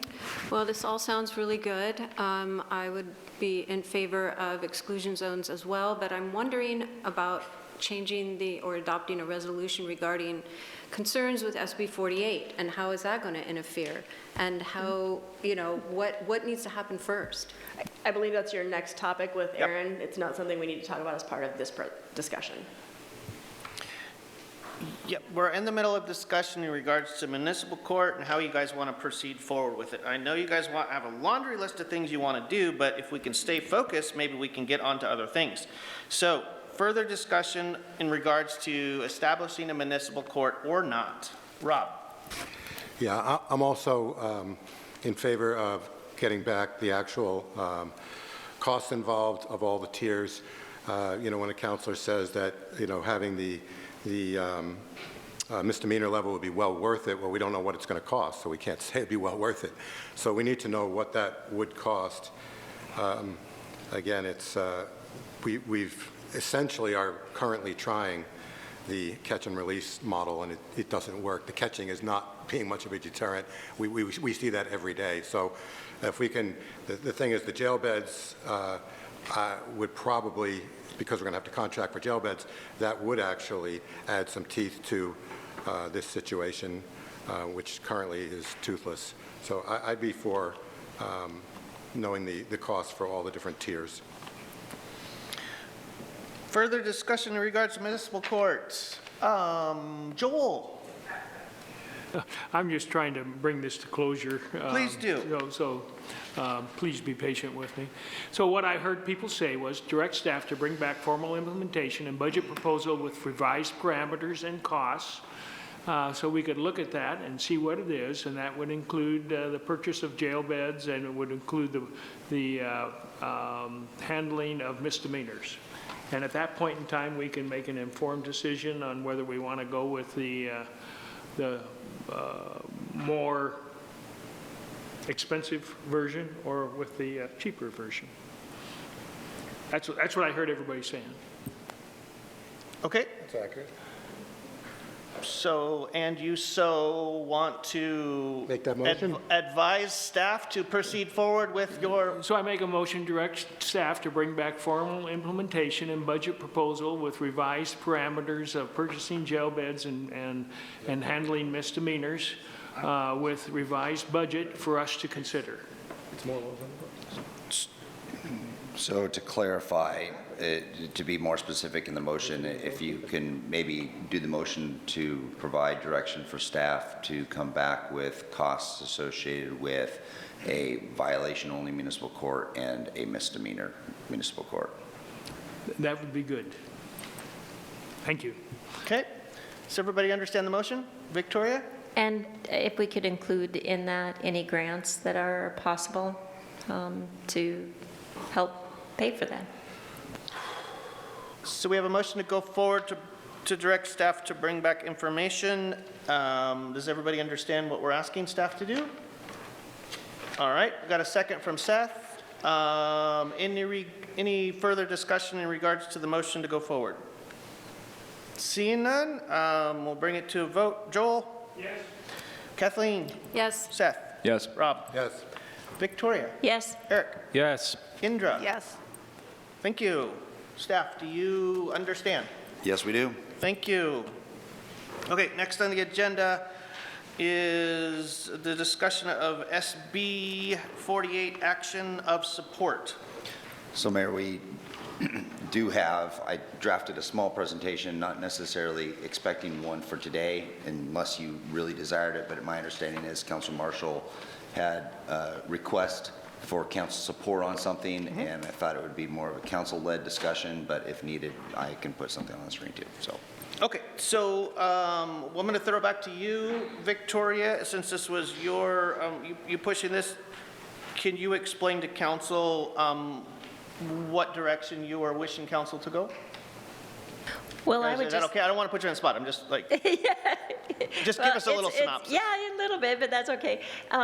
Well, I think it would we would do well as a city to come out for SB 48, a resolution just saying we support, and our handout that we just got talks about the quick summary, the purpose of SB 48, so just what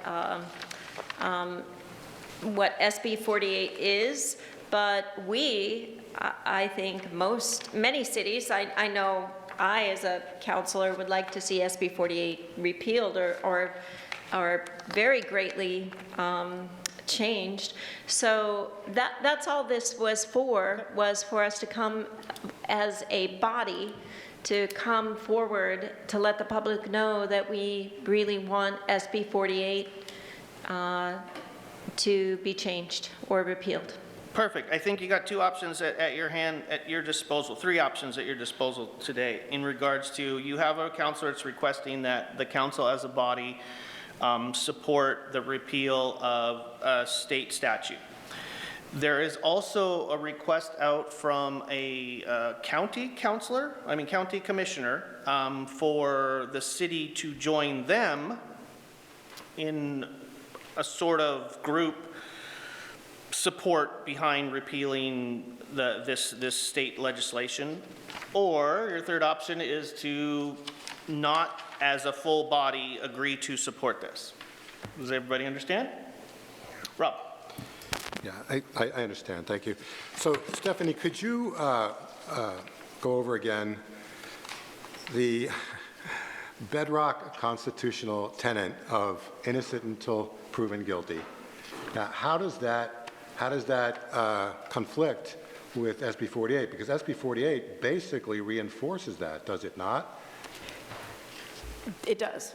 And that's why part of why SB 48 was put out there is because there is the presumption of innocence until you are proven guilty, which means you shouldn't be held in custody unless there's either a public safety or a failure to appear reason to do so.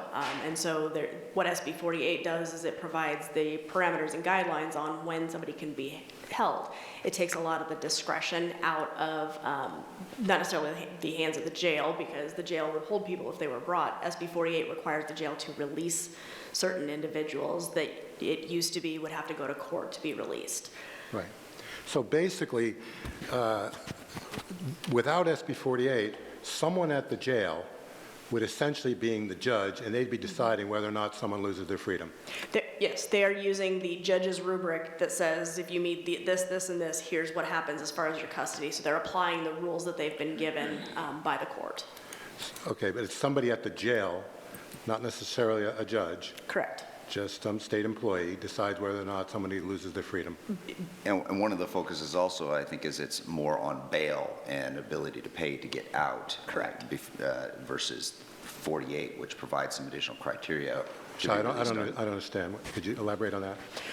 Bail is another reason why SB 48 came in, because essentially what it means in practice a lot of times is that the more wealthy people spend far less time in jail, even for the same offenses, even with the same histories. So if you reduce the ones that are related to bail and you look strictly at offense history, failures to appear, public safety, those kinds of things, that's when you're getting a more consistent across the board application of the rules, and people are being held when they need to be held and not just because they can't afford the bail to get out. So SB 48 does allow our theoretically, our county jail to hold people if they've had repeated offenses, if they've had multiple offenses within a few days, if they've had repeat of the same thing within 5 years, if they've had multiple failures to show up in court, then they can be held, correct? That's the way it's written now. That's the way I understand it, yes. So I'm not sure if I understand what my fellow counselor's problem with it is. Okay, so here's the way we're going to solve this, because try to be more efficient here. So I personally feel that we do not have 100% council support on this. So it is up to council as a body. Do you want to discuss this further, option one, or do you want to vote to get a true vote of see if you have full council support to get behind this? Victoria. Well, I would like to discuss it just a little bit more, but I would also like to quickly vote. I just want to quickly point out that there was justice before SB 48. I mean, nationwide, I can't think of a Supreme Court case where someone has won because they had to pay more bail. Maybe Stephanie knows of one, but SB 48 is not,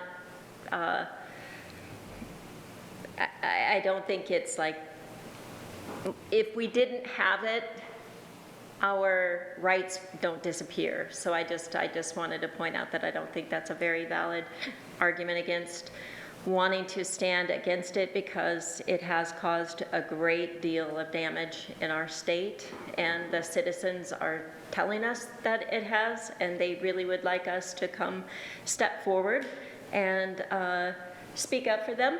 And so I would like to do that. So I'm fine if we just vote right now. And if people, I would rather, maybe somebody else has something different to say, I would rather that we vote as a body and not join with any other government agency, but the county. But it's great. I would love for everyone to be able to vote right now. That'd be great. Perfect. So I just want to get the sentiment of the council as a whole body before we actually get into an in-depth conversation about this, because I don't think it's prudent if we don't have the full council support to go forward. You do have the option to join up with the county, but what I want to do right now is go through a roll call vote to see the support of this council as a full body supporting the recall of this measure. So I would just look for a thumbs up if you want to support this. Oh, go ahead. So are you saying the full, it has to be unanimous or just majority? Yes. I think my personal opinion is I would want the full unanimous support of councilors, because you are supporting a state or not supporting a state legislation on the full breadth that you feel that your constituents in your specific ward want that to happen. And so yet if you're going to do it as a council body, then I would think that you'd have to have, you would want to go forward with unanimous consent. And yet that's my personal opinion. Every vote we make is majority, so there are people against votes we go with, and we work as a team to be supportive even if we disagree, right? My other thing is, how do we know how to vote to do it if we haven't discussed it fully?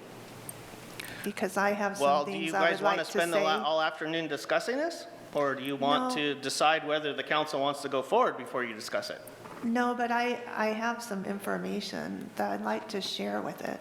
Go ahead, Aaron. For action, whether, technically if you make a motion, it's a majority that could provide direction. I understand what the mayor's talking about, though, because when we provide a letter of support, or if we do a resolution and it's unanimous. Or a proclamation. Or a proclamation, that carries a lot more weight. So I get that from that perspective.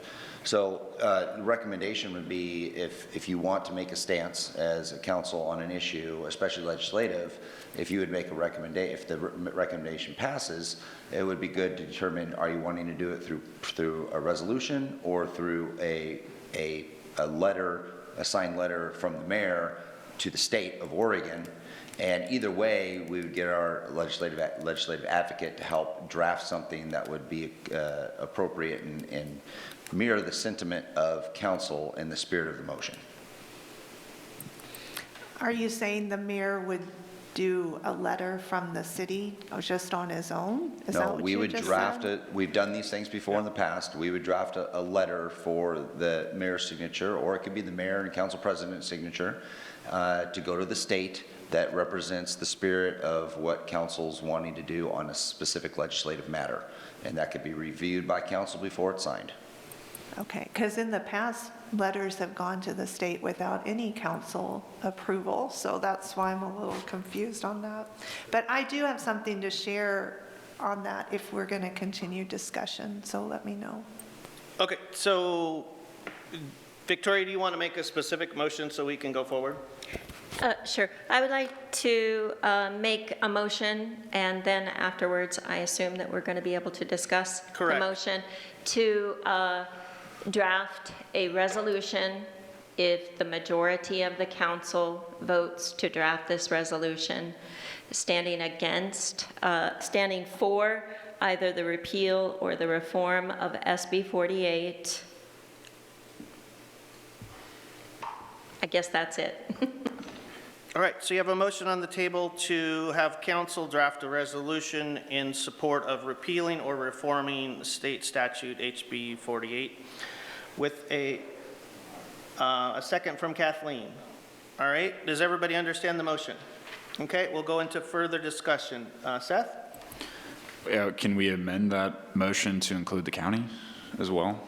Partnering, I don't know what, Clint, you mentioned that they were. Well, I don't think we can actually add the county into a resolution, but there is an email out there from a county commissioner that is requesting that we that you all as counselors get on board with this. So I think there's an opportunity, if the council as a whole doesn't go forward with this, that there's an opportunity you as an individual counselor could join up with the county commissioner. The reason why I wouldn't probably want to do that, Seth, would be that then there would be two governmental agencies who were doing the same thing, and that's where the groundswell is going to be coming from. The more, I mean, if there's just one thing going and it's Josephine County, we're going to kind of get lost. The city's going to get lost in that.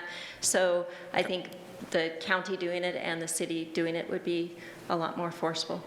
Well, I don't think we have the jurisdiction to tell the county to do anything either. Further discussion, Joel? So I need clarification on the actual bill impacts. My impression is it does away with bail. Is that correct? And so we got a limited jail space so that for those that can't afford bail, but they meet the criteria that they would otherwise have been released, it would free up that jail space for people that are probably more dangerous. Is that true?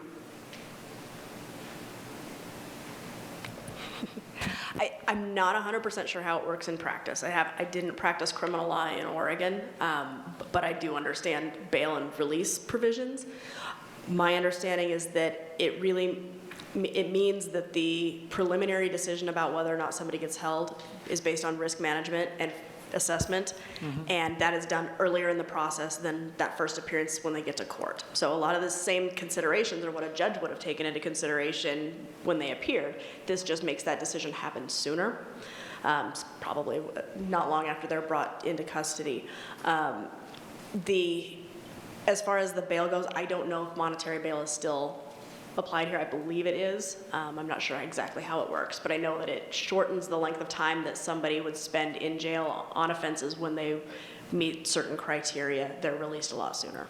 So it would have an effect of freeing up jail beds then? Well, it potentially could, because the ultimate spirit of it is to provide the Chief Justice a responsibility to issue release guidelines on that local courts have to follow to ensure that decisions considered in the offensive type, the offense types are considered to determine whether or not the individual circumstance is truly a public safety issue, and bail is just one of those items. And so the bill's purpose is rooted in the constitutional principle that treats pretrial liberty as the norm and detention as a careful, constrained exception. So it does technically provide more potential space because you're releasing more individuals based on criteria that's been established by the court. So then the next question I have, based on the data, and I was in there, but I didn't quite understand it for whatever reason. The people that show up under the existing situation and under, if Senate Bill 48 was enacted, they had some data on where people were more likely to show up. Which one was it? And it might have to do with bail, no bail, dangerous, not dangerous. I'm not sure. Well, risk is one of those criteria I think that Senate Bill 48 tries to really put into place, is what is the risk of that individual coming to court? And instead of bail being one of the biggest items, there's additional criteria established that really tries to define risk associated with the individual and the violation that's in place, the misdemeanor that's in place. No, that's still a little hazy to me. Okay, thank you. Any further discussion? Indra? So I would like to point out there's what's on paper, which often sounds very nice, and there's what happens in real life on the ground. My understanding, and this was from the visit to the jail last year, was that the state has an officer at the jail whose sole purpose is to get people out as quickly as possible. And even when the sheriff and the jail, the personnel believe that someone should be held a little longer, whether it's another day or two for safety, that they were often forced to let somebody out on the street because of SB 48. So can you address that, please, what you know? I don't know anything about those parameters. The only thing I know is that the state does have someone there that is applying the rubrics to make those release decisions. And does that have directly to do with SB 48? Yes.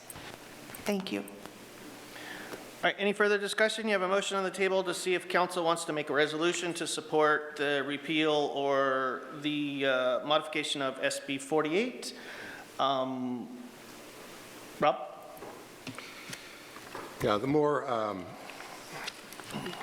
to me, it's pretty clear if we listen to that the fact that our city attorney is not 100% sure, and I'm not denigrating her for that, but she's not 100% sure of all the ramifications of SB 48. We've been told that SB 48 is bad by some people. There's a lot of details on these pages that make it sound quite reasonable, and I don't really know. Maybe it's the fact that in practice, that the actual practice of it, as Indra said, is the problem. But I frankly, and I don't think that I know less about it than other counselors, I frankly don't think I know enough about it to have an opinion on it. And it's just, there's a lot written here that sounds very reasonable, and again, it could be an issue of, in practice, is it actually reasonable? But I don't know enough about it to say that I'd want to get rid of it. Eric? So I'm on the safety, the Public Safety Committee, Budget Committee, PSAC. And we had the DA come in and discuss it. We had numerous individuals, the sheriff, discussing SB 48, and I'm hearing nothing positive, not even from those individuals. Everybody knows this SB 48 is not a good bill, and it needs to be revised at the very least, if not repealed. That interview, that recording of that meeting with the DA is on the. I would like to encourage people to go visit that and watch it or listen to it. It's not a video, it's just audio on the city website. I believe it was approximately a year ago. I can't remember which. Someone could remember what it was. It was emailed out to us as well. In fact, Rob was discussing it as well, so he knows, he's heard the audio as well. Quite frankly, I don't understand what the resistance is in doing this. If we're having all of these individuals telling us to include the public about this very unhelpful, in fact, nuisance law that it is. I mean, it's creating a lot of. It seems to me like it was intentionally created to hinder the police department as well as our local community. So that's my standpoint on it, and I agree with the motion. Okay, so you have a motion on the table, and this is, I'm just going to remind everybody, SB 48 is a state statute, is outside the jurisdiction of the city council. Right now, we are determining whether the city council wants to support a resolution that would be in support of repealing or reforming this bill. That is it. I believe you all have the platform to support this individually, to join with the county commissioners to support it, but at this moment in time, we have a motion on the table to see if the council as a majority wants to put a resolution forth. So with that, I would go into a roll call vote. Victoria? Yes? Eric? Absolutely, yes. Indra? Yes. Joel? Yes? Kathleen? Yes. Seth? Yes. Rob? No. Okay, so majority passes the resolution. Aaron, do you have a full direction on drafting this resolution? I believe that council has asked for the draft to be presented back. Certainly, we will try to catch the spirit of today's discussion in a resolution for council further action. Perfect. And if you have any questions, let us know. All right. Next on the agenda is a review of the upcoming business meeting on June 17th, this Wednesday. Does anybody have any questions or concerns in regards to that agenda? Kathleen? Looking at the resolution authorizing the city manager to adjust the salary schedules for non-bargaining employees, there is a step schedule placed on here. Which schedule is that? Is that something current or something that's going to be, it's going to change to? With the cost of living? Is that a schedule that is in place with the cost of living that would be approved or not approved? Are you talking about Council Action C? Yeah, that would Yeah, be. page 55. That would be what would be adopted with the 2.71% adjustment. And then those are the monthly and hourly and? Yes. That are already in place? Yeah, that's what the new salary structure would look like with the 2.7. Thank you. Okay, any further questions or comments in regards to Wednesday night meeting? Indra? Yes, it seems like myself and several other counselors are in favor of an exclusion zone. Okay, we're talking about Wednesday night's meeting. We will get to that point later. I need to get through Wednesday night's meeting. Do you have any questions or concerns about Wednesday night's meeting? Yes.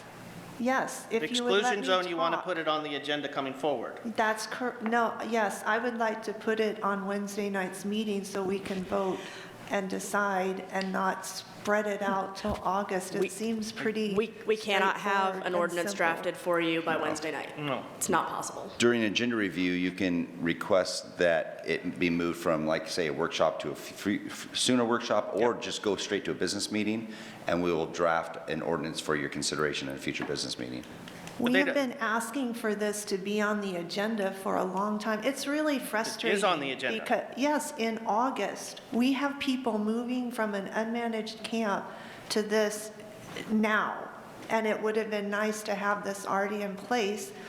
I don't know why the delay. I don't know. I don't understand. So I would like it to be Oh, on. it's a big conspiracy. It is, absolutely. I'm doing it completely on purpose, underneath the guidance of our council that says that we should probably discuss municipal courts before we actually did that, but that's okay. No In one's regards to that, blaming you, let's just do Clint. this, because in time-wise, I want to get done with this in the next couple minutes. Let's take it from the August 3rd workshop, and we'll put it on the August 29th. With doing that, we're going to have to take one of those items off. Water incline rates, what can we push I'm off that? asking that we just move it to a meeting and vote and not have it at a workshop. Okay, then the next future business meeting would be July 1st. Thank you. So if we moved it to July 1st, does staff have enough time to draft the ordinance? We will make that possible, and it'll be under council action. Thank you, Aaron. So then it'll go without further discussion or a workshop to discuss anything. Okay? All right, Well, anything else in regards to agenda review going forward? Do you want to take council's direction just to make sure everyone's on board? I have purview to move that forward, and I'm okay with it, so let's just do it. Because I'm kind of sick and tired of talking about it. Anything else on the agenda review? All right, see you none. Workshop for today is complete and done. Thank you very much.